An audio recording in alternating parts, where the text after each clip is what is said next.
Hello my guys. അപ്പോൾ നമ്മളിന്ന് content creation തുടങ്ങിയിട്ട് 1 മാസം കഴിഞ്ഞു.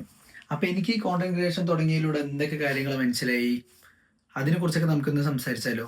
വാ, നമുക്ക് നേരെ നമ്മുടെ ശവപ്പറമ്പിക്ക് തന്നെ പോയിട്ട് സംസാരിക്കാം. ഓക്കെ, നമ്മളങ്ങനെ ശവപ്പറമ്പ് എത്തിയിട്ടുണ്ട് ഗൈസ്. ഞാൻ പറയട്ടെ,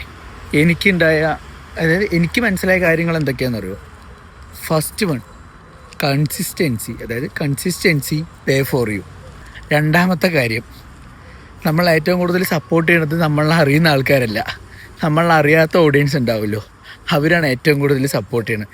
പിന്നെ മൂന്നാമത്തെ കാര്യം, നമ്മൾ ഈ ഡെയിലി കോണ്ടൻറ്റ് പോസ്റ്റ് ചെയ്യലും കാര്യങ്ങളാകുമ്പോഴേ നമ്മുടെ കയ്യിലുള്ള ക്രിയേറ്റിവിറ്റി ഇമ്പ്രൂവ് ആയിക്കൊണ്ടിരിക്കുകയാണ്. അതെനിക്ക് വ്യക്തമായിട്ട് മനസ്സിലായി ഗൈസ്. പിന്നെ ഞാൻ ഒരു മോട്ടിവേഷൻ തരാം. നമ്മൾ എന്തെങ്കിലും കാര്യം സ്റ്റാർട്ട് ചെയ്തിരിക്കുകയാണെങ്കിലേ വെയിറ്റ് ചെയ്യണ്ട.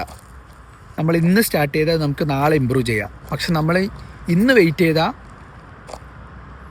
നമ്മളിവിടെ സ്റ്റക്കായി പോകും. അത് ഞാൻ ഉറപ്പ് പറയാൻ പറ്റും. എന്തെന്നെ ലൈഫിൽ എന്ത് കാര്യമാണെങ്കിലും അതൊരു പേടിയില്ലാണ്ട് സ്റ്റാർട്ട് ചെയ്യും. Okay, by.